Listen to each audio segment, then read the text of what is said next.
줄 믿습니다. 아버지 함께하여 주시옵소서.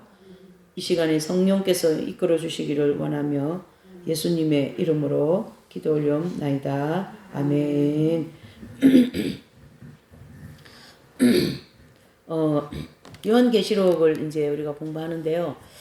저희가 이제 공부하는 이 요한계시록은 특별히 이제 이 시간에는 계시록 1장 1절부터 이렇게 내용을 공부하기보다도 계시록 7장 또 거기에 따라서 7장과 짝이 되는 다니엘서 9장 24절 27절의 말씀을 먼저 해석을 하고 다른 1장 1절부터 나가면 이 계시록이 굉장히 더 잘 정돈이 되고 또 마지막 때의 종말론적인 시간표가 선명하게 이제 깨달아지고 드러난다 이런 입장입니다. 그래서 지금은 계시록 7장을 먼저 공부한다라는 뜻입니다.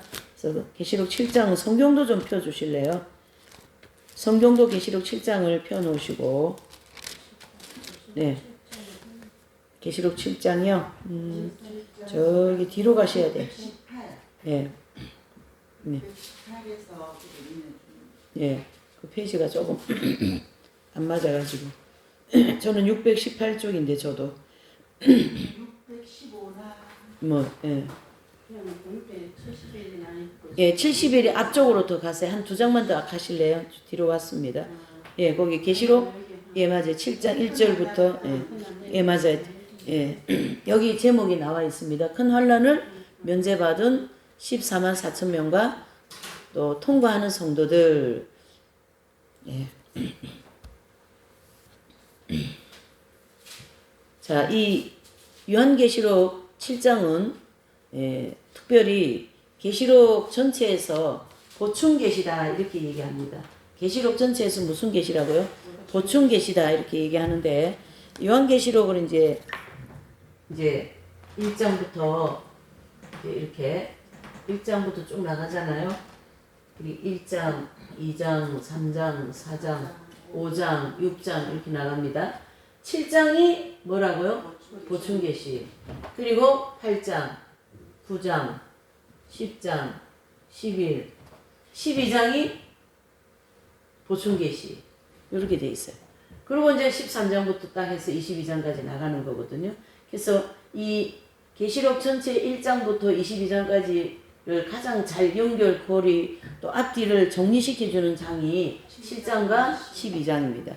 근데 이 7장을 딱 공부하고 나면 이후의 일과 그 전에 있었던 일을 쫙 무슨 모니터 무슨 영화 보듯이 쫙 보여진다라는 거죠. 굉장히 중요한 보충 계시다 이런 뜻입니다.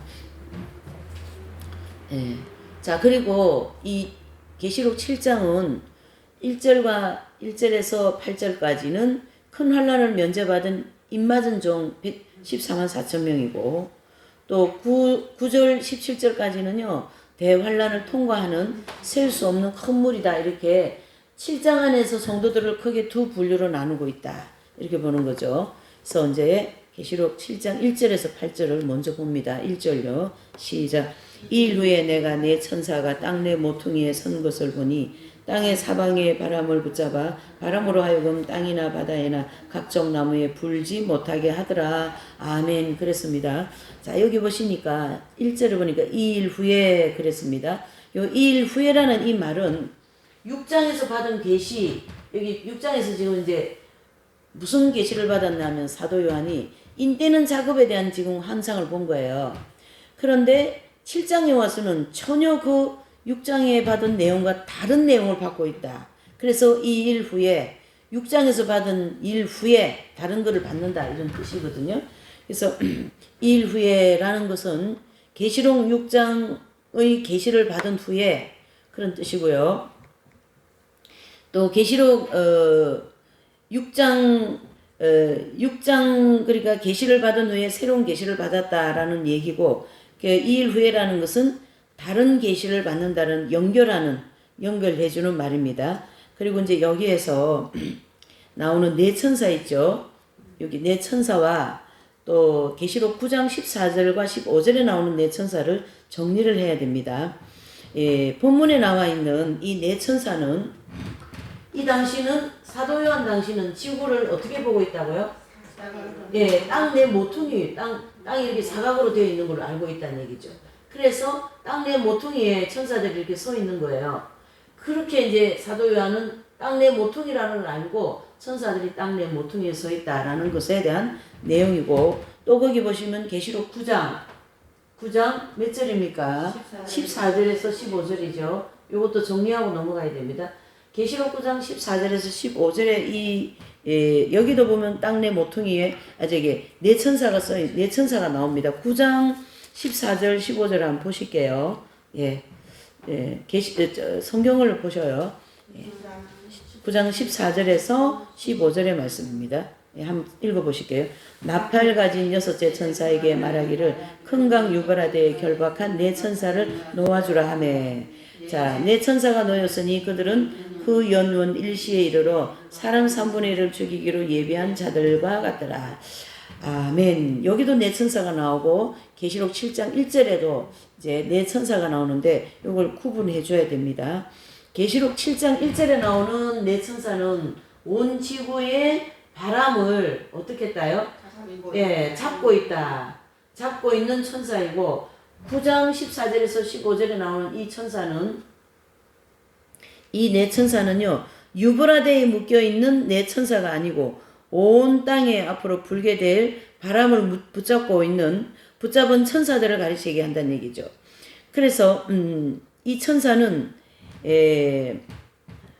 앞으로 에스겔 38장이죠. 8장에 일어날 세계 3차 전쟁에서 일어날 전쟁을 가르치게 합니다. 여기에서 얘기하는 이 천사는. 그래서 9장 14절에서 15절의 이 말씀은 고개 멸망이라고 하는 세계 3차 전쟁 때 불바람을 붙잡고 있다. 이래 보셔야 됩니다. 그리고 계시록 1장 네 천사는 교회 시대 동안 환란의 바람을 불지 못하게 붙잡고 있는 천사다. 이렇게 구분해 줘야 된다는 얘기죠. 이해되십니까? 예, 그러니까 계시록 1장에 나오는 계시록 7장 1장에 나오는 1절에 나오는 네 천사는 교회 시대 동안 바람 붙잡은 천사들이고 계시록 9장 14절에서 15절에 나오는 이 천사는 세계 3차 전쟁 때 천사들이라는 얘기죠. 그래서 이 천사들도 지금 어떻게 해요? 결박해 있잖아요. 계시록 14장 9장 14절에 보니까 큰 강 유브라데에 결박한 네 천사를 놓아주라. 이 놓아주라는 때가 세계 3차 전쟁이 일어날 때고 지금은 어떻게 해요? 결박되어 있다라는 거죠. 그 전쟁의 바람을 불지 못하게 묶어놨다 이런 뜻입니다. 그리고 계시록 7장 1절에 이 바람 네 천사는 교회 시대 동안 7년 대환란의 바람을 어떻게 해요? 불지 못하게 두었다. 그러니까 계시록 7장 1절에 나오는 네 천사와 계시록 9장 14절에 15절에 나오는 네 천사가 같아요, 틀려요? 그게 구분해 주라는 얘기입니다. 네. 한쪽에는 네 천사, 세 천사, 그럼 구분하기 쉬울 텐데. 그리고 그래서 이게 자매님은 그런 머리가 참 잘 돌아가시네요. 그것도 참, 저는 생각을 그렇게 전혀 못했어요. 근데 진짜 재밌다. 세 사람이 우리가 알아듣기 쉬울 건데, 천사가 4명, 거기도 4명, 이쪽도 4명이니까, 우리 좀 헷갈리지 않습니까, 하나님? 그렇게 또 생각을 해볼 수 있는데, 이제 그건 아니니까, 그죠? 그래서 계시록 9장 14절에 나오는 네 천사는 세계 3차 전쟁 때 불바람의 천사이고, 계시록 7장 1절에 나오는 네 천사는 7년 대환란 때 불바람이니까 지금 교회 시대니까 어떻게 해요? 붙잡고 있다. 이런 뜻입니다. 자, 그래서 이 말씀을 정리하면 계시록 9장 14절에서 15절에 유브라데 강에 묶여있는 네 천사가 아니고 온 세상에 불게 될 바람을 불지 못하게 붙잡고 있는 천사들을 말한다. 그게 바로 계시록 7장 1절에 나오는 천사들이다. 그거는 7년 대환란 때 불바람이죠. 교회 시대 동안은 묶여 있으니까 바람이 천사가 다르죠. 그러면 계시록 7장 1절에 나오는 천사와 계시록 9장 14절 15절에 나오는 천사가 구분이 되시죠? 이제 정리되었습니다. 그 다음에 땅 내 모퉁이에 선 것은 바로 네 천사가 온 세상 전체를 담당함을 의미합니다. 그래서 계시록 7장 1절에 나오는 이 네 천사는 온 세상에 어떻게 해요? 전체를 담당하는 의미를 가지고 있어요. 그러면 계시록 9장 14절 15절 나오는 천사는 3차 전쟁 때만 해당되는 천사이죠. 계시록 7장 1절에 나오는 천사는 온 세상을 다 담당하는 천사들, 이렇게 보시면 됩니다. 그리고 땅의 사방의 바람은 대환란 때 불바람입니다.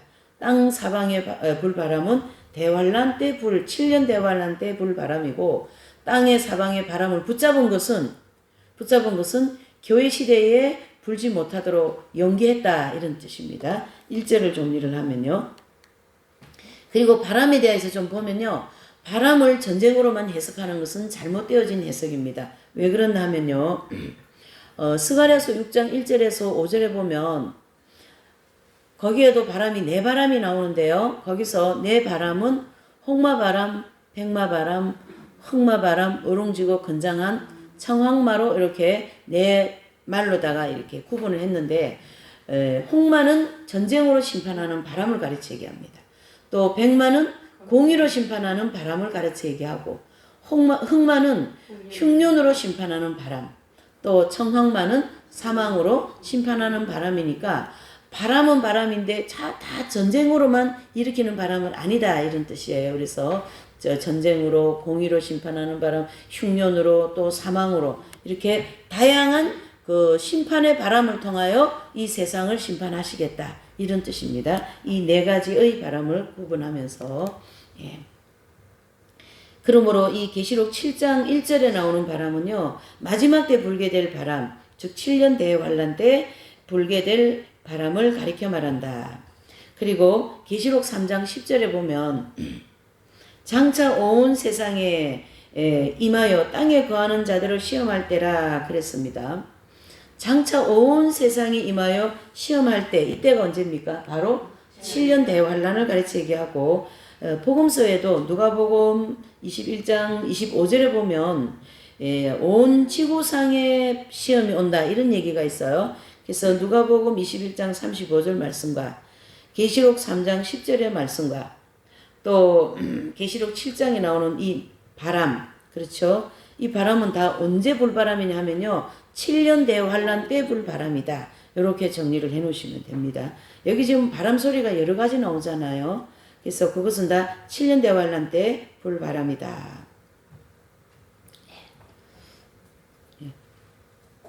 네 천사와 그 다음에 바람의 종류와 또 환란에 대한 세 가지의 내용이 정리되셨죠. 1절을 통하여.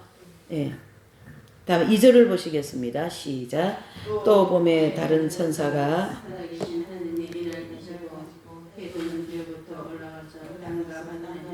권세를 얻은 네 천사를 향하여 큰 소리로 외쳐 가로되 우리가 우리 하나님의 종들의 이마에 인치기까지 땅이나 바다나 나무나 해하지 말라 하더라. 아멘. 자, 2절과 3절은요 또 다른 천사를 본 거죠. 그래서 이 다른 천사는 어떤 천사인가 하고 보니까 인치는 천사를 의미하는 거예요. 지금 이 계시록에는 천사가 굉장히 많이 나옵니다. 근데 그 천사가요, 천국은 어떤 나라냐면 굉장히 질서정연한 나라입니다. 그래서 월권을 하지 않아요. 이 사람이 할 일을 A가 할 일을 B가 안 하고 B가 할 일을 A가 안 하는 정도로 질서가 정연하고 월권을 하지 않는 입장에서 볼 때에 지금 내 바람을 붙잡은 천사가 1절에서 우리가 구분됐죠. 환란 7년대 환란대 불바람 천사. 그다음에 3차 전쟁, 세계 3차 전쟁 때 불게 할 천사 구분이 되었죠. 그러면 2절 3절에 나오는 천사 또한 구분이 되는데요. 이 2절 3절에 나오는 이 천사는 바로 인치는 천사다라는 거죠. 자기 담당이 다 따로 있는 거죠. 무슨 천사라고요? 예, 인을 치는 천사다, 이런 뜻입니다. 그래서 하나님의 인이라는 것이 도대체 무엇인가? 이 하나님의 인에 대해서 좀 살펴보면요. 우리 성도들을 완전히 구속하셨다라는 것과 하나님의 참된 종이 되었다는 뜻으로 성도들의 이마에 인을 쳐주는 거죠. 그래서 인을 맞은 성도들은 하나님께서 완전히 구속했다 한 것이고 또 하나님 앞에 정말로 참된 종이다라는 것을 증명해 주는 것이 뭐라고요? 인치는 작업이다, 이런 뜻입니다. 그래서 이 인치는 작업은 어떻게 되는 것인가? 바로 우리 성도들이 출애굽, 즉 구원을 하여서 광야 연단 과정을 다 받고 정결케 되어서 가나안 땅 입구에서 영적으로 할례를 받고 천국에 들어가게 되는데 그것이 바로 영적 할례 또는 흰옷 입은 체험 또는 인치는 작업 이렇게 얘기할 수 있어요. 그래서 영적 할례, 흰옷 입음, 또 인침을 받음 이게 다 같은 얘기인 거예요. 그래서 이 땅에서 예수님을 믿고 가장 모범적으로 신앙생활을 잘하고 하나님의 참된 종들은 이 땅에서 무슨 열매가 되었다고요? 익은 열매가 되었다. 그 얘기를 하는 거죠. 자, 여기 보시면 입맞은 종들에 대하여서 또 한 번 더 정리할까요? 입맞은 종들은 어떤 분들이라고요?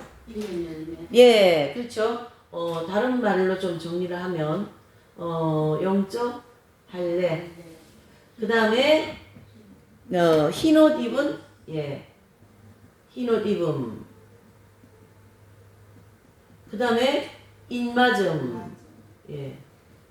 다 같은 얘기라는 거죠.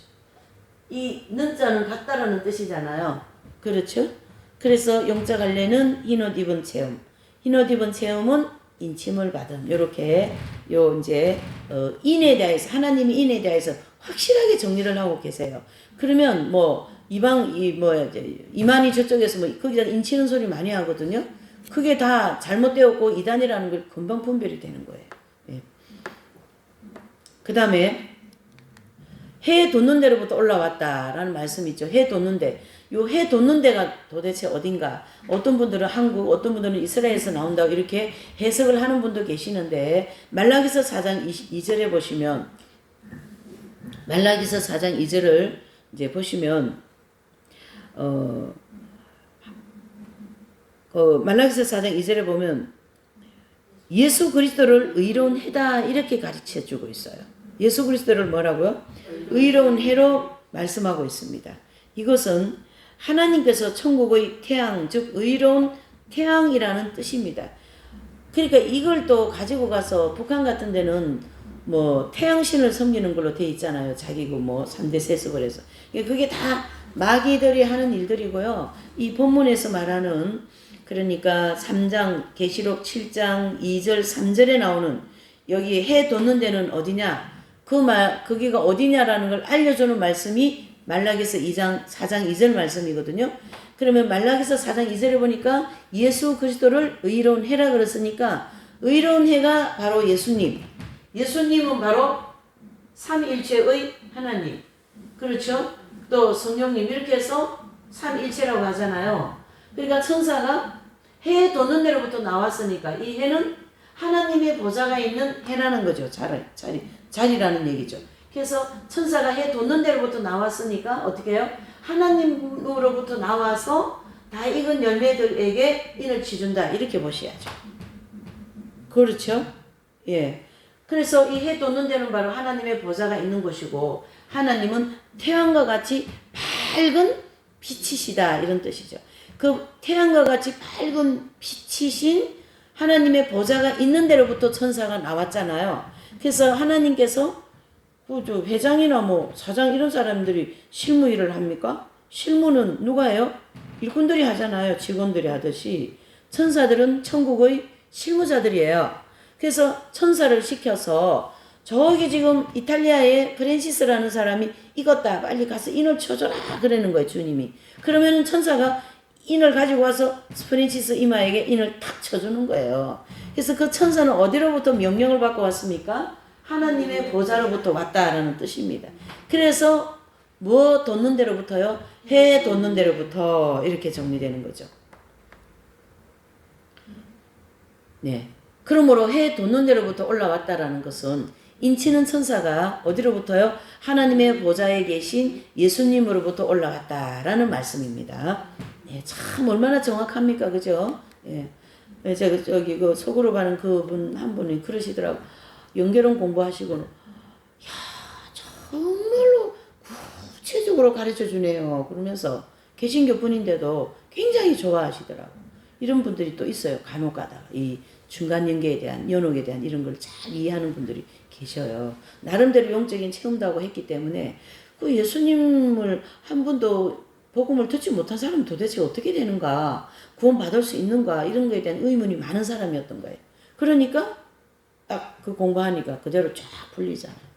그러니까 지금 이 계시록 7장 2절 3절 요 두 절 가지고도 얼마나 구체적으로 지금 해석이 되고 있습니까? 한 단어가 정확하게 해석이 되고 있는 것을 우리가 알 수 있는 거죠. 그래서 제가 칠판에다가 뭘 자꾸 적는 걸 보셨죠? 예? 네. 뭐예요? 남. 네, 난공불락이라는데. 모든 진리가 정리되고 어떤 신학과 어떤 이단이 와도 이 핵심 진리로 정리가 된다, 이런 뜻이. 그래서 무너진다, 안 무너진다? 안 무너지는 거예요. 난공불락은. 그 성은 절대 너무 무너지지 않는 성이라는 얘기거든요. 난공불락이라는 뜻은 한문어를 이제 보면 나옵니다. 그와 같이 이 핵심 진리를 우리가 공부하고 또 계시록을 공부해 보면, 지금 저도 이 공부를 벌써 30년 넘게 하는데 3절 4절 늘 공부하고 증거하면서도 또 너무나도 그렇죠, 정확하게 세부적으로 해석을 해주고 있다, 이렇게 볼 수가 있는 거죠. 그래서 땅과 바다를 해롭게 할 권세를 얻은 네 천사를 향하여 큰 소리로 외쳐라는 것은, 인치는 천사가 이 죄악 세상을 대환란으로 심판할 권세를 가진 네 천사를 향하여 큰 소리로 지금 이제 말을 하고 있다, 이런 뜻이죠. 그래서 인치는 천사의 명령은 하나님의 종들, 즉 교회 시대의 이긴 자들 이마에 인치는 사역이 끝날 때까지 대환란을 일으키지 말라라는 뜻입니다. 뭐라고요? 대환란은 아직 오면 안 된다, 이런 뜻이죠. 왜? 인치는 작업이 안 끝났다, 이런 뜻인데요. 이 말을 오해는 하지 마세요. 천국적인 입장에서, 하나님 입장에서 이 14만 4천 명이라고 하는 숫자가 다 채워지면 예수님 오십니다. 우리 입장에서 그거는 이해하라는 게 아니라 하나님의 입장에서 이건 열매가 하나님이 채우고자 하는 그 숫자가 다 채워지면요, 7년 대환란 오십니다. 이해되시죠? 이제 그런 개념으로 정리할 수 있죠. 인치는 천사가 명령을 했는데, 인치기까지는 대환란의 바람을 불지 말라? 불지 말라. 그게 그 말이잖아요. 14만 4천 명이 딱 차면요, 환란의 바람이 불 거라는 얘기거든요. 지금 이 내용이. 그래서 인치는 사역이 시작될 때부터 끝날 때까지 교회 시대다. 아멘? 예. 그렇게 깔끔하게 정리를 해주고 있습니다. 자, 4절입니다. 시작. 내가 입맞은 자의 수를 들으니 이스라엘 자손의 각 지파 중에서 입맞은 자들이 14만 4천이니 그랬습니다. 자, 교회 시대에 입맞은 종들이 숫자가 여기 딱 4절에 나오죠. 숫자가 몇 명 나옵니까? 14만 4천 명으로 하나님께서, 이것도 하나님이 하신 일이기 때문에 그러면 우리는 구원 못 받아 이렇게 대반문할 일이 없어요. 하나님이 그래 정했다는데 그러니까 포도원 일꾼 들어가는 예화가 비유가 그거예요. 아침에 들어간 사람, 점심에 들어간 사람, 저녁에 들어간 사람. 싹스를 똑같이 주는 거예요. 쉽게 얘기하면. 그러니까 아침에 들어온 사람, 나는 아침부터 와서 일했는데 왜 나한테 싹을 늦게 들어온 사람하고 똑같이 주냐? 그럼 주인의 마음이다. 그렇게 됐잖아요. 그거와 같이 예수님이, 하나님 아버지께서 입맞은 종들을 14만 4천 명으로 예정해놨다고요. 거기다 대놓고 자꾸 하나님 앞에 따지면 나만 손해. 이게 완전 숫자에서 얼마나 기분이 좋은지 몰랐습니다, 지금. 그러니까 이게 지금 사람이 한 일이 있고 하나님이 한 일이 있는데, 하나님의 한 일에 대해서 우리 사람으로서 아버지 이거 잘못되었어요 이렇게 할 어떤 계제가 아니라는 거죠. 근데 우리 사람은 굉장히 자기중심적인 게 강해가지고, 그러면은 14만 4천 명만 구원받고 우리는 구원 못 받는단 말이요, 이렇게 딱 의문을 내걸어요. 그렇지 않다라는 거죠. 하나님 입장은 너희들도 다 구원은 받는데 이 14만 4천 명이 제일 먼저 익었다, 이 뜻이에요 지금. 순서가 있다. 예. 그런데 우리 성급한 사람들은 자꾸 그 하나님에게 따지기 좋아하는 거죠. 그게 바로 재성과 정욕 때문에 그래요. 복음서를 보면 예수님께 얼마나 많이 따지는지 모릅니다. 바리새인과 서기관들이. 예. 자, 그런 의미가 있는데, 어쨌든 이 4절에서 입맞은 자의 숫자를 딱 정리를 해줘 버립니다. 그래서 몇 명이라고요? 14만 4천 명으로 예정되어 있고, 이 14만 4천 명은 큰 환란을 받고요? 면제받고 주님께서 공중 강림하실 때 휴고되어진 성도들이다. 이렇게 정리를 할 수가 있습니다. 또 이스라엘 각 지파 중에라는 말이 나오죠. 이스라엘 각 지파 중에서라는 것은 육적인 할례가 아니고 이스라엘 영적인 할례를 이스라엘 백성 중 즉 입맞은 종들이 14만 4천 명이 나타난다 그런 뜻이에요. 자, 마태복음 19장 28절을 한번 찾아보시죠. 오늘 조금 말씀을 우리가 확인을 하는 게 더 좋을 것 같아요. 마태복음 19장입니다. 28절이 되겠습니다.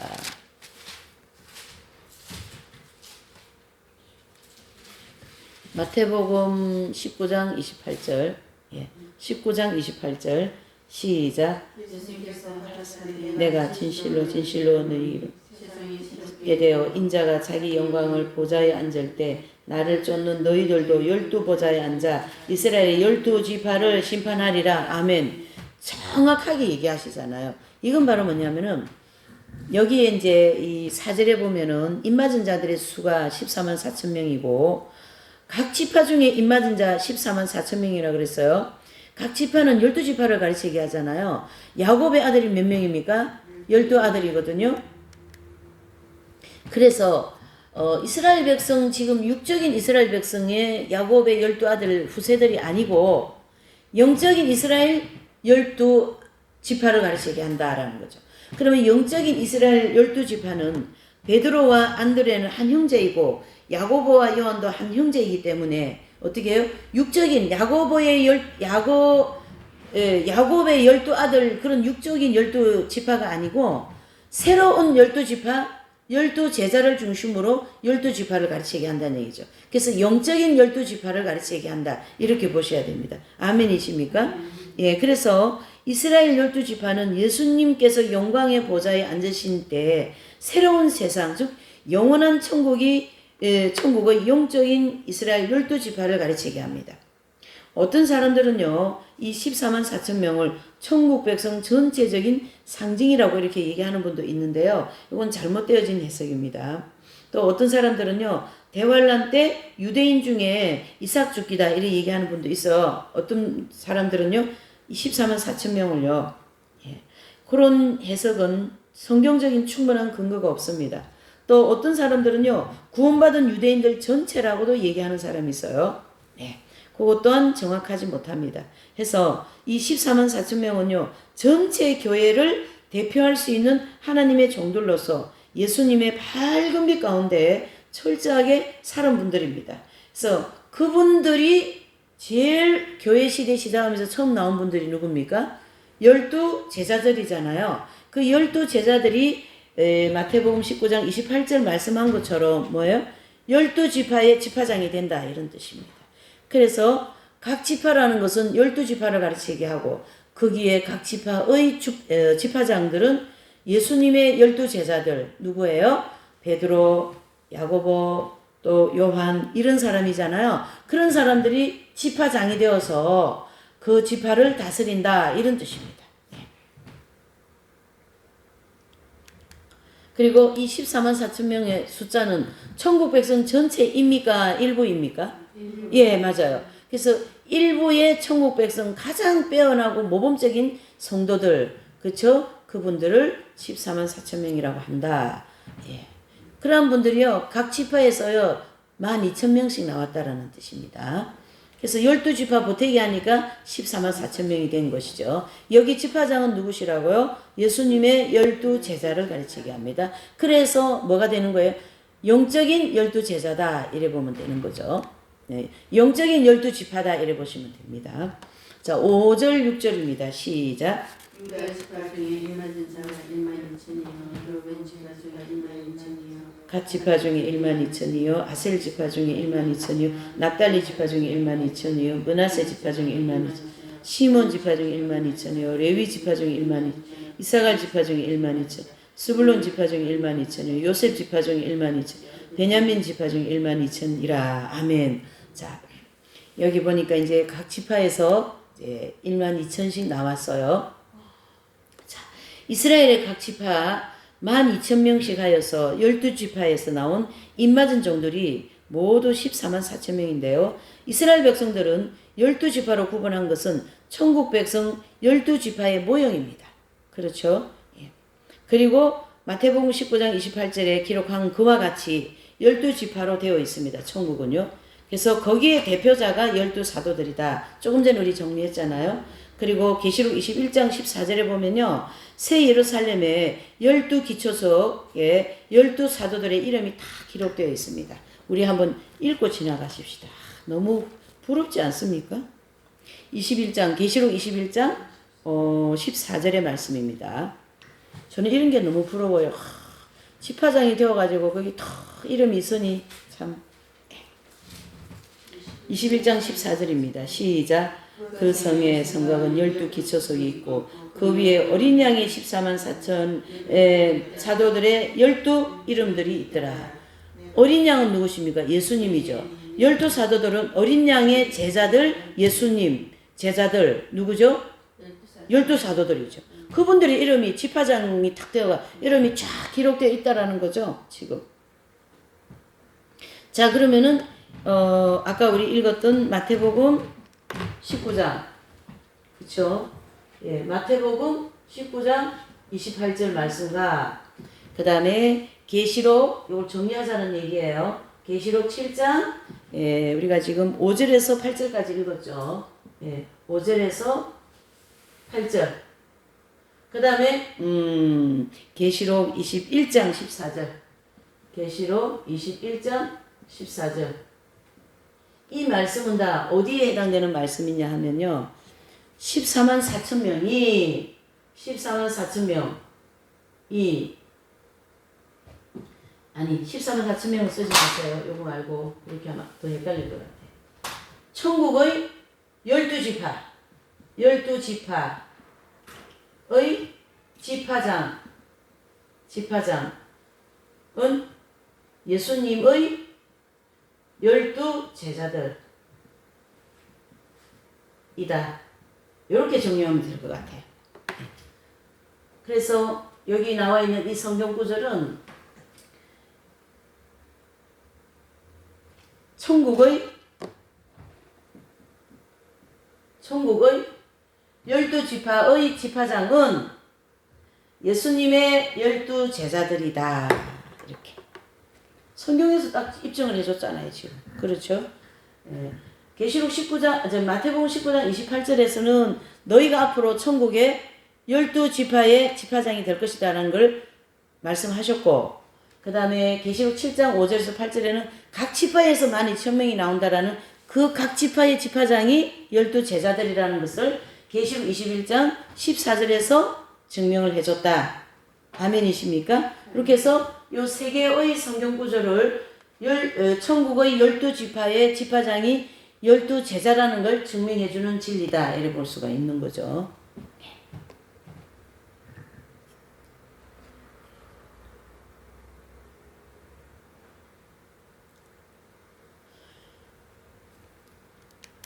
그 다음에 야곱의 12아들 중에서요. 또 하나 이제 또 재밌는 거 하나 또 정리하고 지나가요. 야곱의 12아들 중에서 야곱의 몇 아들이에요? 12아들 중에 단이 빠지고 므낫세가 들어오는 게 있어요. 그것은 12사도 중에 누가 빠지고 해요? 가룟 유다가 빠지고 마띠아가 들어오는 거에 대한 모형이었다는 얘기죠. 이해되시죠? 그래서 천국이 이렇게 이제 이렇게 피라미드 형태로 되어 있고 이제 수평은 이렇게 1층, 2층, 3층으로 되어 있다고 하고요. 이제 수직은 이렇게 12지파로 되어 있다는 걸 지금 우리 공부하고 있잖아요. 이 12지파에 지파장이 12제자라면 12제자 중에 한 사람이 빠져나가죠. 이 사람이 유다이죠. 가룟 유다가 빠져나가고 그 다음에 이제 마띠아가 들어오죠. 마띠아 맞습니까? 예. 그 다음에 야곱의 12아들이죠. 12아들 중에 누가 빠집니까? 단이 빠지고 누가 들어와요? 므낫세가 들어오죠. 므낫세. 예. 자, 요 므낫세가 들어오는 것은 가룟 유다의 지파에 가룟 유다가 빠져나가고 므낫세가 들어와서 지파장이 되는데 요것이 빠져나간 지파에 채우는 원리가 있어요.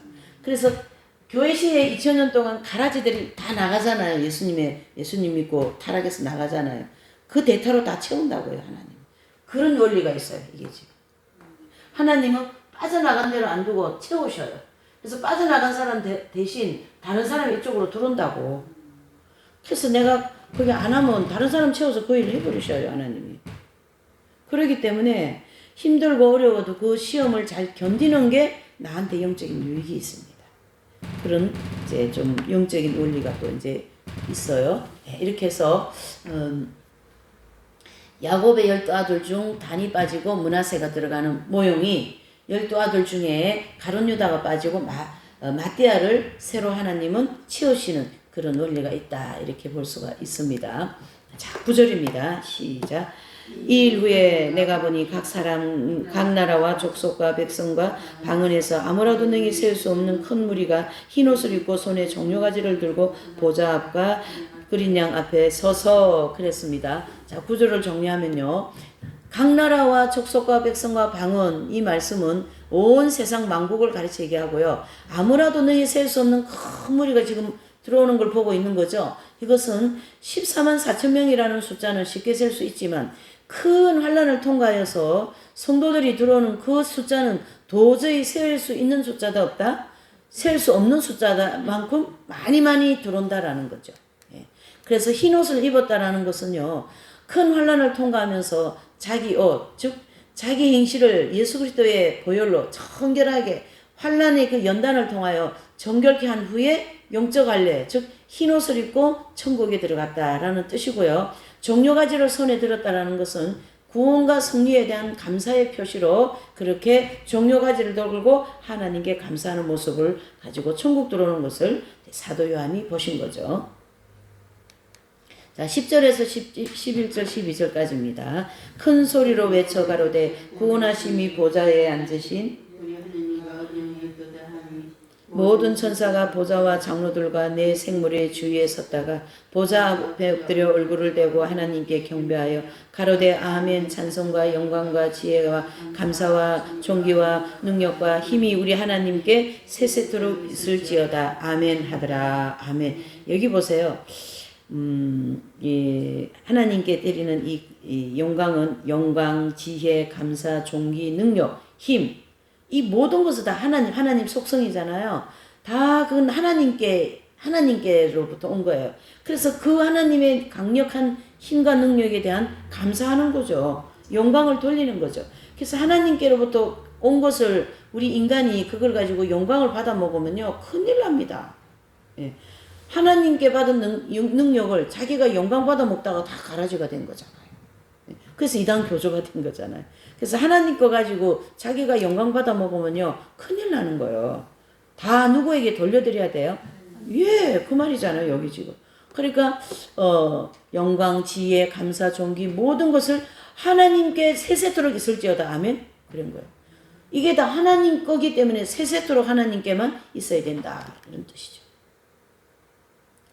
그래서 큰 환란을 통과하고 구원받은 성도들이 어린 양과 하나님께 찬송하고 모든 천사들도 아멘으로 화답하더라. 이렇게 정리합니다. 14절, 3절, 4절이요. 장로 중 하나가 응답하여 내게 이르되 흰옷 입은 자들이 누구며 또 어디서 왔느냐. 내가 가로되 내 주여 당신이 알리이다 하니 그가 나더러 이르되 이는 큰 환란에서 나오는 자들인데 어린 양의 피에 그 옷을 씻어 희게 하였느니라. 아멘. 여기 보시면 24장로 중에 한 분이요, 사도 요한에게 이 흰옷 입은 자들이 누구며 어디서 왔느냐 이렇게 질문을 했습니다. 그러자 이 사도 요한 자신은 이 질문에 대하여서 알지 못함으로 답변할 수가 없지만 장로님께서 알고 계시니까 좀 가르쳐 달라고 이렇게 말씀한 거죠.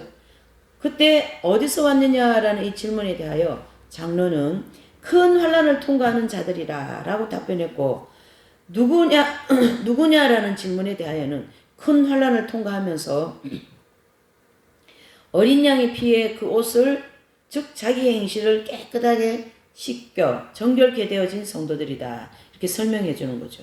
그래서 어린 양의 피에 그 옷을 희게 했다. 이런 말씀은 교회 시대의 이긴 자들 가운데 나온 사대교회 사자에게 보낸 편지를 보면 알 수가 있어요. 그래서 그 사대교회를 우리가 연구했지만은 거기 보면은 큰 환란을 통과하면서 어떻게 해요? 어린 양, 즉 예수 그리스도의 보혈에 자기 행실을 닦으면서 정결케 되어서 흰옷 입은 성도들이 있다 이런 뜻입니다. 예, 그래서 결국 이 옷은 예수 그리스도의 보혈로 빨아진다 이런 뜻입니다. 예, 바로 행실을 가르치게 하는데요. 우리의 모든 하나님 중심적이지 않는 행실들은 다 예수님의 보혈로 깨끗하게 씻어야 된다, 닦아야 된다. 다른 말로 하면 회개해야 된다 이런 뜻이 되죠. 자, 15절에서 17절까지입니다. 시작. 그러므로 그들이 하나님의 보좌 앞에 있고 또 그의 성전 제방은 하나님을 성김에 보좌에 앉으시니와 그들 위에 경상하고 주시니 저희가 다시 줄이지도 아니하며 목마르지도 아니하고 해나 아무 뜨거운 가운데 상하지 아니할지니 이는 보좌 가운데 계신 어린 양이 저희의 목자가 되사 생명수 샘으로 인도하시고 하나님께서 저희 눈에서 모든 눈물을 씻어 주실 것임이니라. 아멘. 자, 이 17절까지 본문의 말씀은 큰 환난을 통과하는 성도들이요 하나님의 보좌가 있는 어디입니까? 거기요? 천국이죠. 하나님의 보좌가 있는 데는 무조건 천국입니다. 예. 그래서 성전은 바로 천국에서 영원토록 하나님을 경배하며 복락을 누리게 된다라는 말씀이고 여기서 얘기하는 이 성전은요 하나님을 경배하는 장소를 가르치게 합니다. 그래서 이 성도들은 큰 환난을 통과하면서 자기 옷을 깨끗하게 빨고 흰 옷을 입고 영원한 장막 어디입니까? 천국으로 들어가는 모습을 이렇게 말씀하고 있는 거죠. 그리고 영원한 장막은 천년왕국이 아니고 계시록 21장 3절 말씀처럼 영원한 천국 신천지를 가르치게 합니다.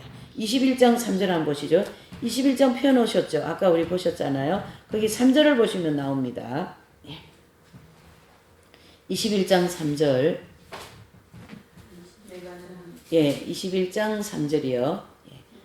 예, 시작. 내가 들으니 보좌에 산 큰 음성이 나서 가로되 보라 하나님의 장막 사람들과 함께 있음에 하나님이 저희와 함께 거하시리니 저희는 하나님의 백성이 되고 하나님은 저희와 함께 계셔서 아멘. 그래서 하나님이 누구와 함께요? 저희와 함께. 저희는 하나님의 백성이 되고 하나님은 친히 저와 함께. 그러니까 영원한 천국 그 신천지에서 이제 하나님은 이래요. 우리 보고 너희는 내 백성이고 또 우리 백성들은 하나님은 우리의 하나님, 나의 하나님 그런 관계라는 거죠. 지금은 어때요? 열받으면 하나님은 좀 있다가 오시고 나 혼자가 내가 하나님 돼 있어. 근데 열이 좀 풀리면 하나님 내 하나님 그러면 하나님 너는 내 백성이 아니야 이렇게 할 때도 있는 거예요. 그러나 이제 영원한 천국이라고 하는 이 신천신지죠. 새로운 나라라는 거예요. 이 한자를 풀면은 이 한자를 가져가시고 하면 저기 그 인터넷 같은 데 쳐보세요. 다 나옵니다. 해석이 다 나옵니다. 신천지가 아니라고요. 예, 제가 얘기하고 싶은 거예요. 이게 지금 유튜브도 나가니까 제가 자세히 얘기하는 거예요. 지금 여러분들은 다 아셔요. 예.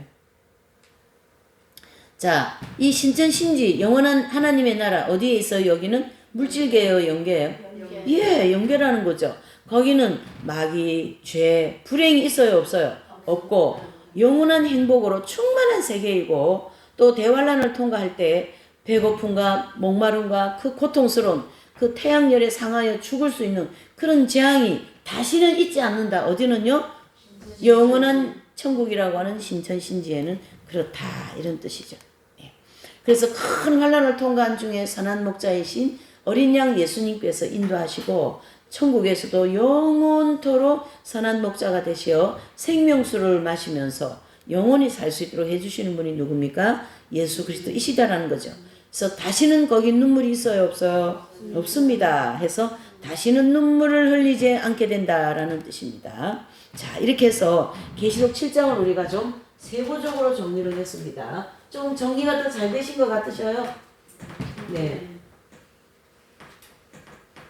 그 다음에 이제 요 계시록 7장을 좀 더 도우기 위하여서 중요 사항이라고 하는 계시록 9장, 다니엘서 9장 24절, 27절에 나오는 이 70일의 예언을 우리가 좀 정리를 해야 됩니다. 자, 이 70일의 예언을 연구하는 목적이 있어요. 첫 번째로는 종말론적인 사건들의 그 시대적인 순서를 아주 체계적으로 정돈할 수 있는 계기가 됩니다.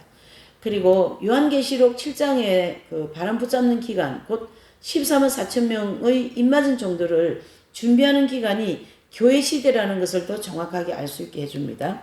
그리고 세 번째로는 70일의 예언의 배경이 있어요. 70일의 예언의 배경은 이제 그 다리오 왕, 다리오 왕 원년 금식하면서 원년에 다니엘이 금식하면서 베옷을 입고 기도하는 중에 받은 계신데요. 바로 이 이제 다니엘이 금식하면서 베옷을 입고 기도한 그 기도 제목은 뭐예요? 다니엘 자신의 죄와 이스라엘 백성들의 죄를 자복하고 예루살렘 성을 회복시켜 주시라고, 해방시켜 주시라고 세 가지의 기도 제목을 놓고 기도했는데요. 그 기도 제목과 전혀 관계없는 70일이라는 어떤 시간적인 계시를 주시더라는 거죠. 그래서 70일의 예언은 예루살렘 성과 이스라엘 백성들을 대상으로 하여서 반드시 해석을 해야 돼요. 다른 거 적용해서 해석하면 안 됩니다. 자, 70일의 예언은 어디를 중심으로 해석해야 된다고요? 예루살렘 백성과 예루살렘 성을, 이스라엘 백성과 예루살렘 성을 중심으로 해석해야 된다라는 얘기입니다. 그 해석의 원리가 거기 있어요. 자, 그러면 이제 다니엘서 9장 24절을 보실게요. 시작. 내 백성과 내 거룩한 성을 위하여 70일으로 기한을 정하였나니 허물이 마치며 죄가 끝나며 죄악이 용속되며 영원한 의가 드러나며 이상과 예언이 응하며 또 지극히 거룩한 자가 기름 부음을 받을 것이라. 아멘. 자, 내 백성과 내 거룩한 성을 위하여 그랬으니까 어디와 어디입니까? 이스라엘 백성들과 예루살렘 성을 위하여 시간을 정해서 몇 일에요? 70일에로 시간을 딱 정해놨습니다. 기한을 정했다 이런 뜻이죠. 그리고 이 이스라엘 백성들과 예루살렘 성을 위하여 70일으로 기한을 정한 것인데 이 70일이라는 정한 기간이 끝날 때 무엇이 오십니까? 메시아 왕국 즉 천년지상낙원이 올 것이라는 예언의 말씀이에요. 자, 그러면은 이 이제 70일에 대한 이제 내용을 조금 더 세부적으로 보면요. 한 일에는 며칠요? 7일. 그러면은 70일에는 490일. 여기서 하루를 1년으로 해산해야 됩니다. 환산해야 됩니다. 그러면은 70일에는 490년이 되는 거죠. 490일이 하루를 1년으로 환산하니까 70일에는 490년이 되는 것입니다. 자, 그러면은 당신들은 어떤 근거로 그렇게 해석을 하십니까? 어떤 근거로 490년으로 해석하는가? 그것이 그 근거가 27절에 나온다고요. 자, 27절을 한번 보실까요? 다니엘서 9장을 펴놓으세요. 아예. 여기 구약에 가셔가지고 다니엘 9장을 펴놓고 좀 보십시다. 다니엘 단자를 찾으시면 됩니다. 9장 9장 27절. 자, 9장 27절을 다 같이 읽어보시죠. 시작. 그가 장차 많은 사람으로 더불어 한 일에 동안 언약을 굳게 정하겠고 그가 그 일의 절반의 제사와 예물을 금지할 것이며 또 잠투하여 미운 물건이 날개를 의지하여 설 것이며 또 이미 정한 종말까지 진노가 항폐케 하는 자에게 쏟아지리라 하였느니라. 아멘. 자, 여기 보니까요. 다니엘서 7장 27절에 보니까 그가 그 일의 절반이라는 얘기를 하고 있어요. 자, 그 일의 절반이 뭡니까? 지금 좀 전에 하루를 7년. 네, 아니 하루가 7년이 아니죠. 1년. 하루가 1년이잖아요. 그렇죠? 1년. 요 1년을 7개 곱하기 7개 하면은 7년이잖아요. 요 7년이 한 일에라는 얘기죠. 한 일에. 그럼 요 1회의 절반. 3년 반. 그렇죠. 3년 반이죠. 그러면은 요 27절에 보니까 그 1의 절반이라 그랬어요. 그러면 7년 중에 반이니까 3년 반이죠. 그러면 70제 1회에 7년은 7년 대환란이라는 우리가 알고 있잖아요. 여기 반은 전 3년 반, 후 3년 반. 그렇죠? 그러면은 3년 반이 이 27절 1회의 절반의 제사와 예물을 금한다. 요 제사와 예물을 금하는 요 시간이 어디라고요? 후 3년 반 적그리스도에 의하여서 이런 일이 생길 거다라는 얘기죠. 이해되시죠? 그러면은 하루가 1년 되고 1년을 7개 하니까 7년 된다는 말이 다니엘서 9장 27절에 그 일의 절반이라는 이 말씀으로 정리가 된다 안 된다? 된다. 예, 이렇게 보는 거죠. 예, 근거가 여기 있다라는 얘기고요. 또 좀 더 참고적인 말씀을 보면 다니엘서 12장 11절을 한번 보실까요? 자, 그 다니엘서 펴 놓으셨으니까 12장 11절입니다. 예, 11절이요. 예, 읽어보시죠. 시작. 매일 드리는 제사를 폐하며 멸망케 할 미운 물건을 세울 때부터 1290일을 지낼 것이요. 이 1290일은 뭐냐면 3년 반을 가르치게 합니다. 그러니까 오늘 이 말씀이 계속 성립이 돼야 안 됩니까? 되고 있습니다. 그리고 마태복음 24장 15절입니다. 그 다니엘서는 좀 연필로다가 갈피를 해 놓으시고요. 마태복음 24장 15절이 됩니다. 예. 자. 24장 15절입니다. 24장 15절이 되겠네요.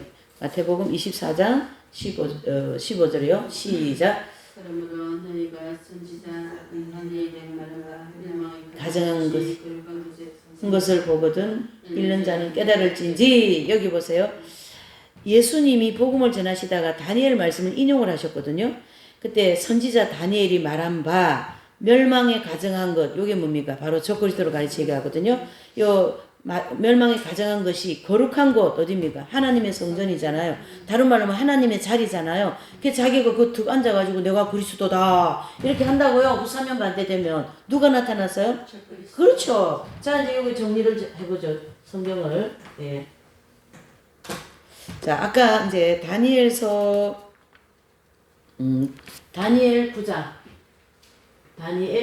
24절의 말씀과 그 다음에 다니엘서 저기 7장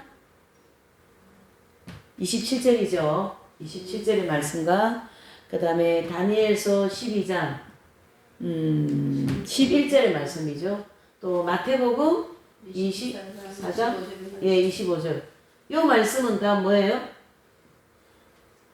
7년 대환란 때 후 3년 반 때 적그리스도가 가정한 물건이 되어서 예배와 성도들의 모든 권세를 깨트리는 그런 거에 대한 말씀의 증거라는 거죠. 그래서 요 네 가지의 성경의 말씀은 결과적으로 다니엘서 9장 24절에 한일해가 7년이라는 말씀을 증명해주는 말씀이다. 이렇게 보면 되죠. 한일해가 7년이라는 말씀을 증거해주는 좀 전에 이 네 가지의 말씀이었다. 이렇게 보면 됩니다. 예.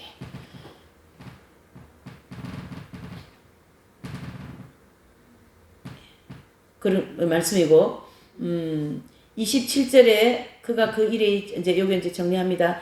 그가 그 일의 절반의 제사와 예물을 금지할 것이며 또 잠포하여 미운 물건을 설 것이며 다니엘서 12장 11절에 마태복음 24장 15절에 보면 멸망에 가정한 것, 즉 미운 물건은 적그리스도의 우상을 말하는 것이고 적그리스도가 나타나면 제사와 예물을 금지하는 일, 즉 성도들이 하나님께 예배드리는 일을 못하게 할 것이다. 아멘이십니까? 네. 자, 이렇게 해서 이 적그리스도는 다니엘서 12장 11절과 계시록 13장 5절에 보면 후 3년 반 환란이 시작될 때 등장하는 사람입니다. 그래서 한일의 절반, 즉 반일이죠. 이 절반이 지났을 때 제사와 예물을 금지하고 미운 물건을 세울 것이다. 지금 이 일이 언제 계속 일어난다예요? 후 3년 반 맞습니다. 그리고 한일의 절반은 1290일, 즉 42달. 따라서 1290일, 이 42달은 몇 일이에요? 반일에 3년 반입니다. 해서 한일에는 몇 년이라고요? 7년이다. 이렇게 딱 결론이 떨어지는 거죠. 정리되시죠? 해서 70일에는 490년이라는 결론이 나옵니다. 그래서 하루를 70일에 하니까 490년이 나왔고, 그렇죠? 하루를 1년으로 따져가지고 어떻게 해요? 7년으로 70일을 하니까 77이 49, 490년이 된 거죠. 그쵸? 여기는 1이고. 그래서 이게 정리가 된 거죠. 조금 전에 정리한 거죠. 예. 그래서 한일에는 7년이 맞고요. 70일에는 490년이라는 결론이 떨어졌다 이런 뜻입니다. 490. 지금요. 자, 70일에는요. 언제부터 그러면 시작되냐라는 것이죠. 이 땅이 언제부터냐? 바로 25절에 말씀을 해주시는데 예루살렘 성을 중건하라는 명이 날 때부터라라고 했습니다. 예. 뭐라고요? 예루살렘 성이 중건하라는 영이 날 때부터. 예. 그 영이 날 때부터 허물이 마치며 그랬습니다.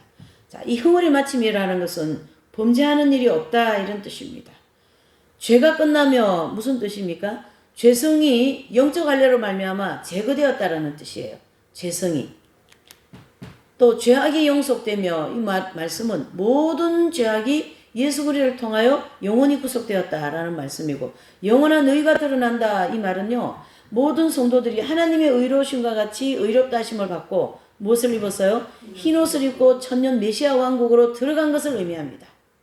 결국 뭐예요? 천년 왕국에 이런 일이 생길 거다라는 거죠. 이상과 예언이 응하며 예스겔, 이사야 같은 이런 선지자들을 통하여 증거되었던 이 메시아 왕국, 천년왕국 시대이죠. 이 70일회가 지나고 나면요. 천년왕국 시대가 오게 된다는 것을 말씀하신 거고 그 시대가 온다는 것은 바로 예언이 응한다라는 뜻입니다. 그래서 예스겔도 그렇지만 이 천년왕국에 대하여서는 이사야 선지자가 가장 많이 천년왕국에 대해서 예언을 했습니다. 그게 이루어진다라는 뜻이에요. 뭐가 지나면요? 70일회가 지나면. 그래서 이제 우리가 여기 도표에 딱 나와 있습니다. 보세요. 밑에 보지 마시고 위에 보세요. 7일회가 지나고 62일회가 지나고 교회 시대가 지나고 한일회라고 하는 70제일회가 지나면 뭐가 됩니까? 메시아 왕국이 온다는 얘기죠. 그걸 지금 이 다니엘서 9장 25절에 이제 말씀하실 겁니다. 한번 보시죠. 이제 약이 다 떨어졌어요. 이거. 약이 다 떨어졌어요. 다 떨어져서 이제 다리해야 돼. 예. 지극히 거룩한 자가 기름 부음을 받으리라. 지극히 거룩한 자는 누구셔요? 바로 예수 그리스도께서 천년왕국 즉 메시아 왕국 거기에 뭐가 되셨어요? 왕으로서 기름 부음을 받고 나타나시게 될 것이고 또 이 부분을 좀 잘못 해석하는 분들은요. 이 말씀을 예수님은 초림하신 예수님이다. 초림하신 그리스도다. 이렇게 주장하지만 재림주께서 천년왕국 시대 왕으로 오셔서 기름 부음을 받고 재림하시는 것으로 해석해야 됩니다. 아멘이십니까? 네.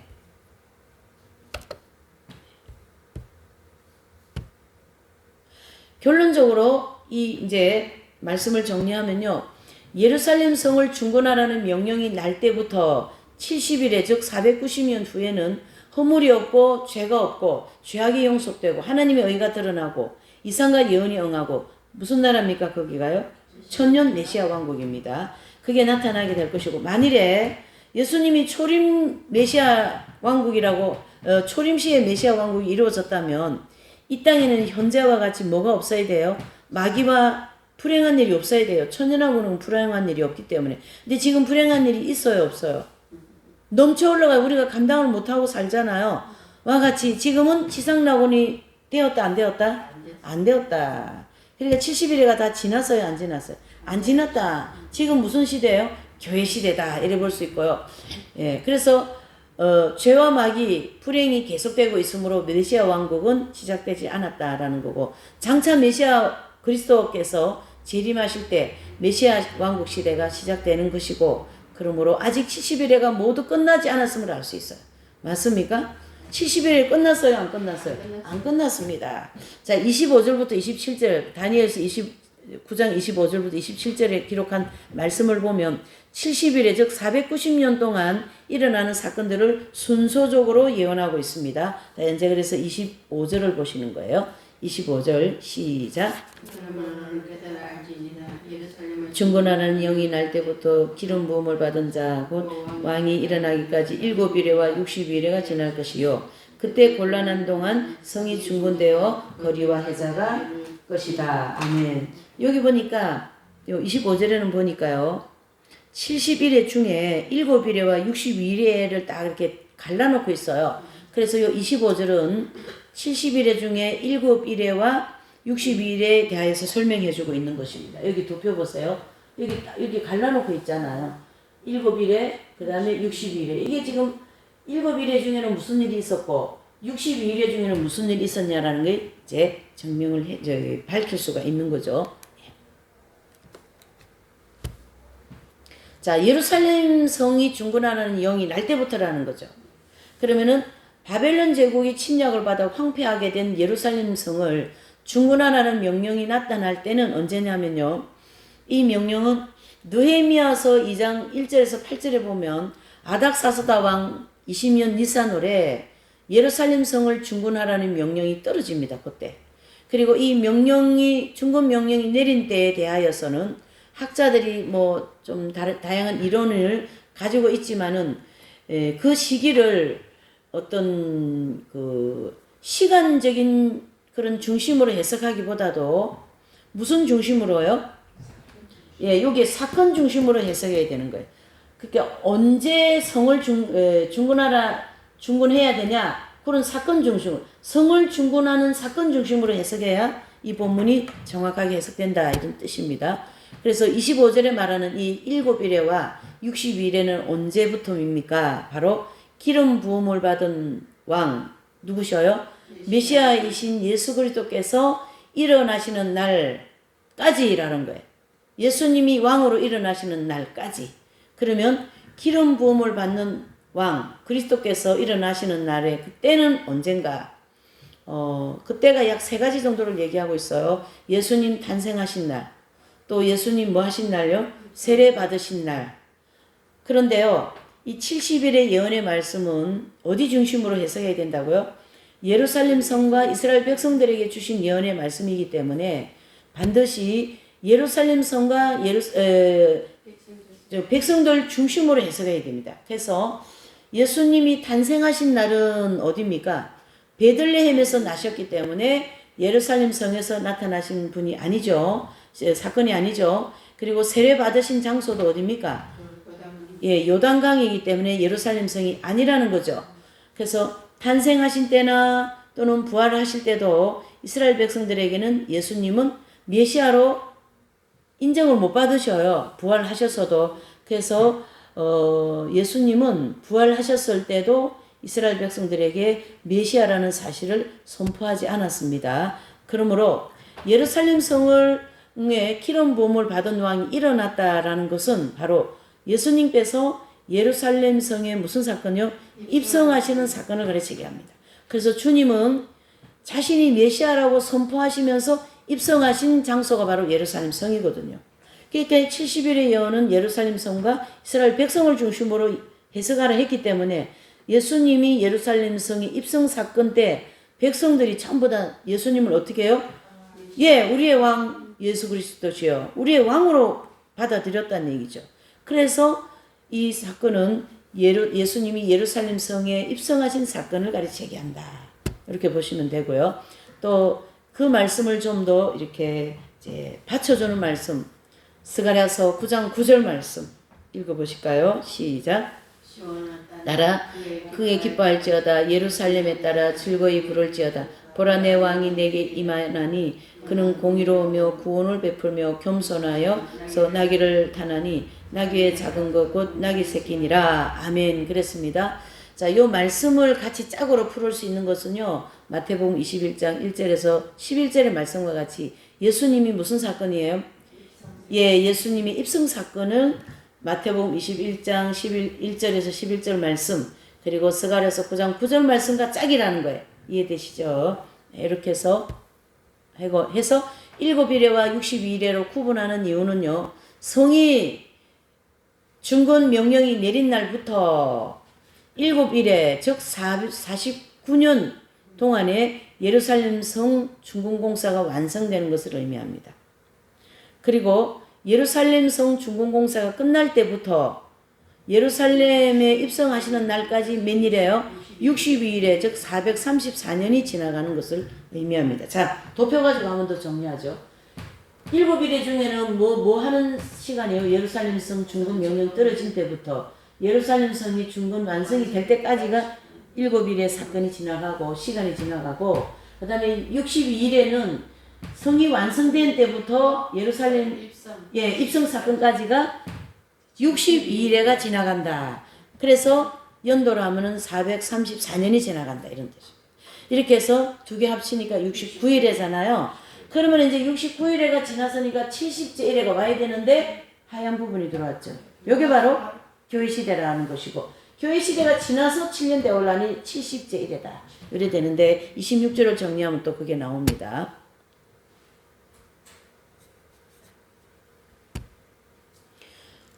자, 성이 이제 성을 지을 때 이런 일이 생긴다는 거예요.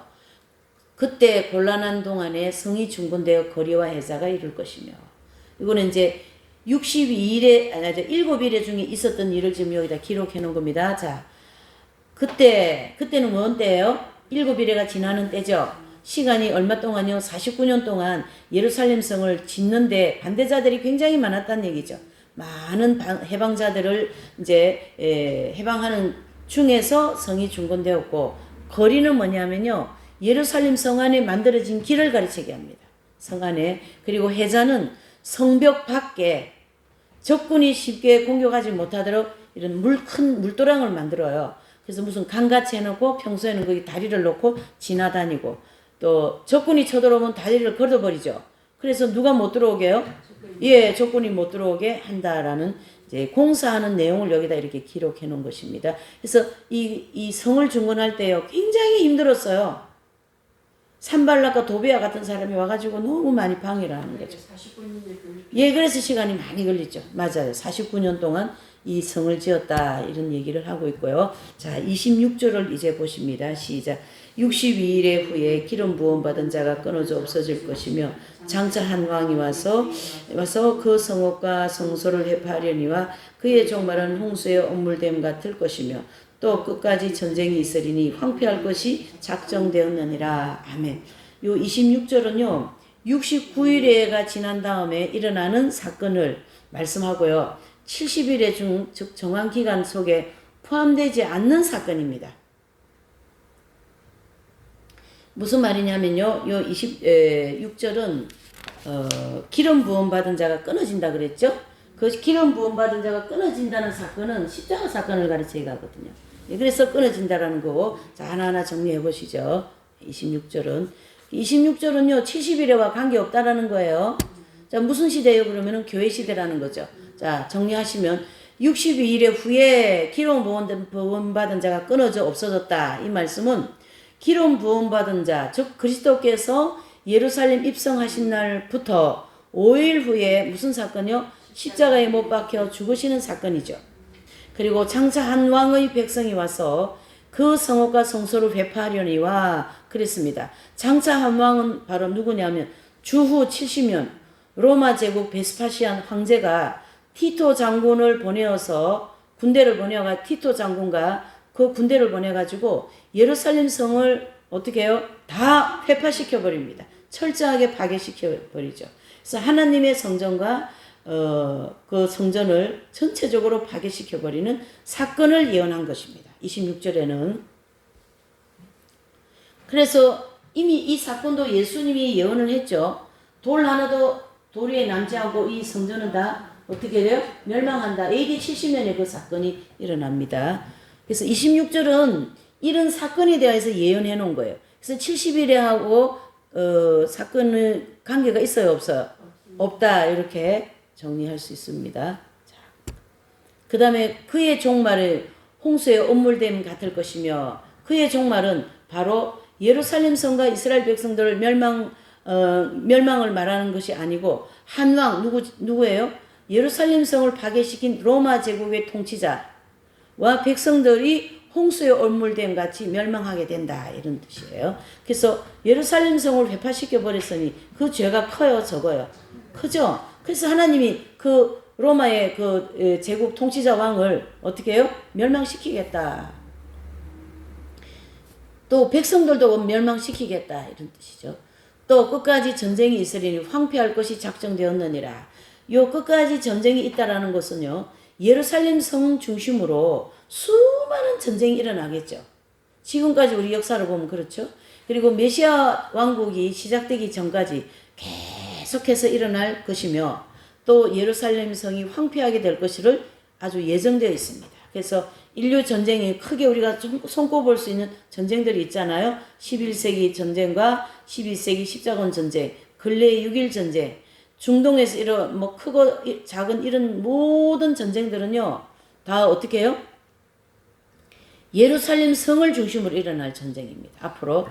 앞으로 또 여섯째 나팔 불 때에 세계 3차 전쟁이라고 하는 전쟁과 또 아마겟돈 전쟁, 이것도 다 어디 중심으로요? 예루살렘 성을 중심으로 일어날 전쟁이다. 이렇게 말씀을 하는 거죠. 그래서 26절은 70일에와 관계없는 교회 시대와 교회 시대 동안 일어난 모든 전쟁과 그 모든 것들에 대한 내용을 26절에 예언을 했고, 그 다음에 이제 27절을 보시겠습니다. 27절이요. 시작. 그가 장차 많은 사람으로 더불어 한 일에 동안 언약을 정하겠고 그가 그 일의 절반의 제사와 예물을 금할 것이며 또 잠포하여 미운 물건이 날개를 의지하여 설 것이며 또 이미 정한 종말까지 진노가 황폐케 하는 자에게 쏟아지리라 하였느니라. 아멘. 그래서요. 요 27절은요. 70일의 중에 70째 일에, 그렇죠? 그 한일에 남은 거죠. 그 70째 일의 마지막 한일에 대하여 설명해 줍니다. 그래서 그가 장차 많은 사람으로 더불어 한일에 동안 언약을 굳게 정하겠다라는 이 말은 제생로마 제국, 즉 유럽 공동체 연방국인 통치자가 이스라엘 백성들과 한일에 동안 무슨 조약을 맺는다라는 거죠. 그 조약이 7년 동안 이루어질 조약인데 무슨 조약이 될지는 모릅니다. 저기 보면 휴고 사건 지나가기 전으로 해서 한일의 조약이라고 저기 되어 있죠. 저 조약은 70제 1회를 이룰 7년 조약입니다. 7년 안보 조약이다. 이래 볼 수 있죠. 그래서 7년 동안 굳게 정할 것이다 라는 뜻이고, 요 7년 조약은 안보 조약 내지는 보호 조약이라 할 수 있습니다. 그가 라는 것은요, 26절에 나오는 한 왕, 즉 로마 제국의 베스파시안 황제가 살아난다는 것이 아니고요. 그 후계자라고 할 수 있는 재생 로마 제국을 상징하는 거죠. 그래서 로마가요. 언제 멸망하냐면요. 1450년경에 멸망하거든요. 그래서 그 1450년경에 멸망하고 나서 유럽의 모든 그 옛날 로마 영토는 지금 한 7, 8개국으로 나눠져 있습니다. 그렇죠? 그것이 열나라를 앞으로 딱 뭉친다고요. 그것을 재생로마 제국이라고 얘기하고 또 그 옛날 로마의 영토가 회복되었다 이렇게도 얘기합니다. 그래서 이 7년 대환란이 시작되기 직전에 분리되었던 여러 나라들이 다시 통합이 되어서 연방국이 될 것이고요. 바로 이 유럽 연방국 통치자가 재생로마 제국의 통치자가 되고요. 또 재생로마 제국이 생긴 직후에 이스라엘 백성들은요, 그 러시아나 이런 그 러시아의 도움을 받는 아랍 국가들, 이스라엘 백성 그 나라 중심으로 주변에 아랍 국가들 있잖아요. 그 아랍 국가들 중 한 나라에게 크게 어떤 협박을 받게 될 겁니다. 앞으로. 그때 이스라엘 백성들의 그 이스라엘은 그 협박하는 아랍 국가의 배후에서 엄청난 무력을 가진 러시아 세력이 있다는 걸 이제 알게 되고 또 두려운 나머지 무슨 일을 해요? 이분들이 이제 하나님께 부르짖게 되죠. 그래서 하나님께 부르짖어 기도하게 될 것이고 그때 하나님께서는 요 이스라엘 백성들의 기도에 대한 응답으로 재생로마 제국의 통치자의 마음을 이렇게 감동시켜 주십니다. 마음을 움직여 가지고 이스라엘 백성들과 어떻게 해요?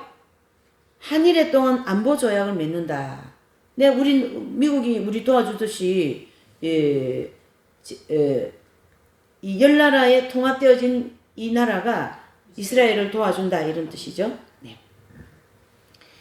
그래서 이제 한일에 동안 즉 언약 7년 안보 조약을 맺게 될 것이고 재생로마 제국의 배경에는 이스라엘을 협박하던 나라를 격퇴하고 예루살렘 성을 완전히 탈환하여 예루살렘 성전을 건축하게 될 것입니다. 그때 되면 그곳에서 뭘 드리게 될까요? 예배를 드리고 예수님의 말씀이 증거돼요. 그가 그 일의 절반과 제사와 예물을 금지한다. 이 말씀은요. 제생로마 제국 통치자가 한일에 동안 조약을 맺은 때부터 3년 반이 지난 후, 그렇죠? 3년 반이 지난 후에 뭐가 됩니까, 이 사람이? 예, 적그리스도가 되어서 하나님을 경배하지 못하게 하고 또 이스라엘 백성들을 박해하게 될 것입니다. 그리고 제사와 예물을 금지한다라는 것은 예물을 드리지 못하게 한다라는 거죠. 결국은요. 그래서 그 자리에 누가가 앉아 있어요? 하나님 자리에 자신이가 앉아 있어 잠포하여 미운 물건이 날개를 의지하여 설 것이며 라는 말씀은 바로 적그리스도가 굉장히 잔인하고 포악한 마음으로 이스라엘 사람들을 박해할 것이다. 그래서 미운 물건은 즉 적그리스도가 우상이 되어가지고 예루살렘 성전에 이렇게 세워지고요. 자기가 하나님이다, 내가 메시아다 이렇게 한다는 얘기죠. 또 이미 정한 종말까지 진노가 항폐하게 하는 자에게 쏟아지리라. 이 말씀은 70일의 마지막 순간에 하나님의 진노, 즉 심판하심에 황폐하게 하는 자, 곧 적그리스도에게 쏟아진다. 그 예언이고요. 이 적그리스도에게 쏟아지는 이때는 계시록에 나오는 말씀이죠. 그래서 7년 대환란 동안 후 3년 반 동안 있을 모든 일들이 이제 이루어진다 이런 뜻입니다. 그래서 7대접이죠. 7대접. 7대접으로 아마겟돈 전쟁과 함께 적그리스도와 또 두 뿔짐승과 또 616명이죠. 또 그를 따르는 많은 무리가 있잖아요. 세상 사람들. 그들이 다 이때에 심판을 받는다. 이렇게 70일에는 24절부터 다니엘서 9장 24절부터 27절까지 여기에 나와 있는 모든 역사를 함축하여서 기록해주고 있어요. 그러니까 세 절이 24, 25, 26, 27 이 네 절이요 교회 시대까지 합쳐가지고 딱 정리해주고 있는 거예요. 그래서 이 70일의 시간이 이 시간 안에 이루어진 모든 사건들이 굉장히 중요하고 하나님의 시간을 한눈에 딱 볼 수 있었다 이런 거죠. 그래서 어디까지 봅니까? 저기 천연왕국까지 보는 거예요. 70일에 이 네 가지 네 절을 통하여서 다니엘서. 예. 자 그러면은요 이제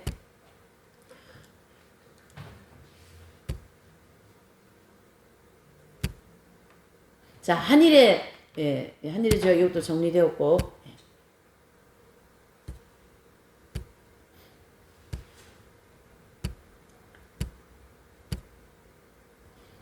자, 그럼 이제 70일의 예언에 대한 연구 결론을 정리하면요. 예루살렘 성을 중건하라는 아닥사스다 왕의 영이 내린 때부터 7일에, 아까 7일이 얘기했잖아요. 7일에, 즉 49년 동안 많은 고생을 하면서 성전이 중건되었고요. 그래서 완성되었고, 완성된 날로부터 그리스도께서 예루살렘 성에 입성하시는 날까지가 몇 일이에요? 62일에, 즉 434년이 지날 것이고, 그러므로 중건하라는 영이 날 때부터 그리스도께서 예루살렘 입성하시는 날까지 69일에 즉 483년이 지납니다. 그리고 483년이 지나고 지금 이스라엘의 역사가 진행 중이에요. 끊겼어요. 예, 그렇죠. 그래서 이스라엘 역사는 예루살렘 입성한 날부터 69일 동안 잘 진행되다가 그리스도께서 예루살렘 입성하신 때 중단되고 70일에 즉 한일에 70제일의 한일에는 마지막 때 나타날 7년 대환란으로 예정되었다. 그렇죠? 예. 무엇 때문에 70일에 즉 한일에는 예루살렘에 입성하신 날부터 약 1900년 동안 연기되었을까? 그것은 예수님께서 예루살렘 입성하셨을 때 메시아를 간절히 대망하던 이스라엘 백성들이 메시아이신 예수님을 십자가에 못 박아 죽게 한 죄로 인하여 그 죄를 범했잖아요. 죄를 범했기 때문에 다시 말하면 이스라엘 백성들은 메시아를 대망하던 신앙을 어떻게 해요?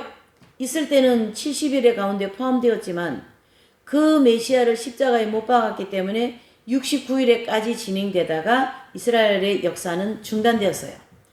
그래서 이스라엘 백성들은 7년 대환란 즉 70제 1회가 지나면서 즉 시작되면서 잃어버렸던 메시아를 다시 영접하고 구원받게 됩니다. 그게 바로 7년 대환란 전 3년 반 동안 두 증인을 통하여 복음을 전하면 그때서 이스라엘 백성들이 그분이 우리의 메시아이구나 받아들이고 성령 받고 회개한다는 얘기죠.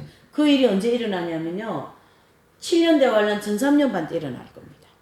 이해되시죠? 구원받게 될 것이고 70세례가 연기된 기간 동안 연기됐잖아요. 이스라엘 백성들은 메시아를 배척하고 버림받게 되고 하나님께서 온 세상 만민을 구원하시고자 하시는 계획을 가지고 무슨 시대를 열으셔요?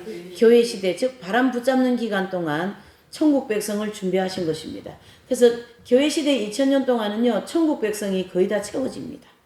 이스라엘 백성들은 메시아를 십자가에 못 박은 때부터 70일에 즉 한일회가 시작되기 직전에까지를 교회 시대다 하고 이 기간 동안 구원받을 이방인의 수가 어떻게 돼요? 충만하게 채워집니다. 충만하게 채워지는 말씀을 로마서 11장 25절 26절에 이미 사도 바울이 예언했어요.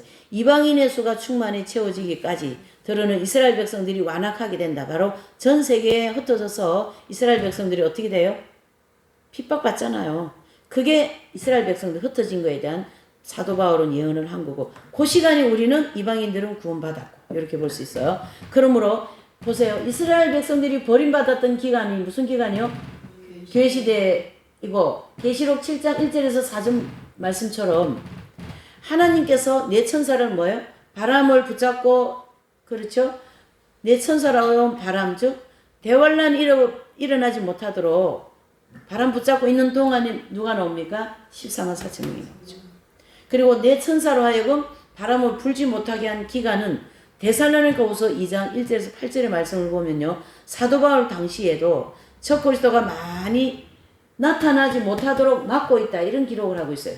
데살로니가후서 2장 1절에 8절 말씀 읽어보면 그래서 막고 있다라는 것은 교회 시대가 지나고 있다. 이런 뜻입니다.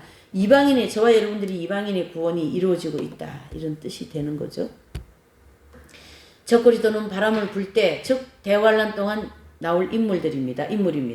중심 인물입니다. 그래서 70제 일의 후반부에 대환란 후 3년 반 동안 중심 인물이 되는 사람이 누구예요? 적그리스도. 그러므로 적그리스도가 나타남을 막고 있는 기간은 내 천사로 하여금 바람을 붙잡게 한 기간이고 곧 교회 시대에 해당되는 것입니다. 그리고 8절에 보면요. 적그리스도가 먼저 나타난 다음 예수님의 지상 재림이 있고 그때 적그리스도는 멸망하게 된다. 그러니까 예수님이 지상으로 재림하셔가지고 이 적그리스도가 다 멸망하는 때가 언제입니까?